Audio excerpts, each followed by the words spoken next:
કાંકરેજ તાલુકાના અરણીવાડા ઉમરી રોડ પરથી 1,60,000ની કિંમતનો વિદેશી દારૂનો જથ્થો ઝડપી પાડતી પાલનપુર એલસીબી પોલીસ જિલ્લા પોલીસ વડા પ્રશાંત સુંબે દ્વારા દારૂ અને જુગાર સહિત અન્ય સામાજિક પ્રવૃત્તિઓ પર અંકુશ લાવવામાં કોઈ કસર નથી રાખી અને જુદી જુદી એજન્સીઓ દ્વારા સઘન પેટ્રોલિંગ કરી દારૂ અને જુગારની બદીઓ નેસ્તનાબૂદ કરવા માટે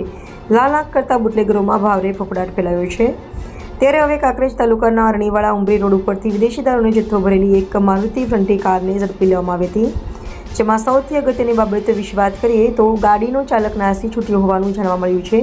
જે શિવરી પોલીસ મથકે પ્રોહિબિશન મુજબ કાર્યવાહી હાથ ધરવામાં આવી હતી।